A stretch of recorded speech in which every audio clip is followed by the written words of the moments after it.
On this week's 2-minute tip, we're talking transplant spacing.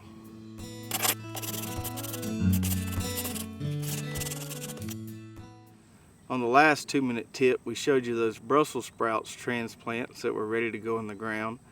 And a few days ago, I came in here and went ahead and laid my row of drip tape to plant those Brussels sprouts. Now, normally what I would do is I would go ahead and turn on that drip tape and I'd wait till the water started pooling up around those emitters, and I would use those emitters to dictate my spacing for my transplants. What happened though is we got about 1.5 inches of rain after I laid that drip tape. And so I didn't really want to turn that tape on and make the area any more wet than it already was. So I had to go to plan B on how to space out these transplants. And plan B is what you see right here, this double dibble wheel attachment for the Hoss wheel hoe.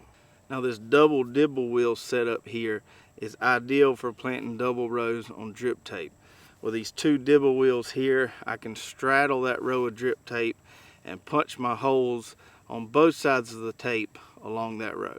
So I'll set up my dibble wheels here with every other dibble sticking out, which is going to give me about a 10 to 12 inch spacing along that row.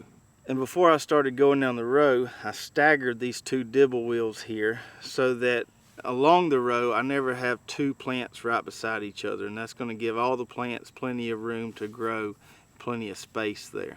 And even though we'd gotten a good bit of rain, I could still see a slight hump there on the soil level where that drip tape was buried. So all I had to do was just straddle that area as I went down the road, so I made sure I didn't puncture that drip tape. So with this handy unit right here, I'm able to go down the row in one pass and mark planting locations for 2 rows that are equally spaced between the rows and equally spaced along the rows. And then all we have to do is take those transplant plugs and just poke them in those holes. These dibbles here make a near perfect hole for those transplants, and not a whole lot to do but just stick them in there, maybe put a little dirt on top of them, and you're good to go. So if you like accurate and precise transplant spacing, definitely consider giving one of these dibble wheel setups a try. I think you'll really like it, and it'll make things a lot easier than going down the road with a tape measure. I hope you enjoyed this week's 2-minute tip.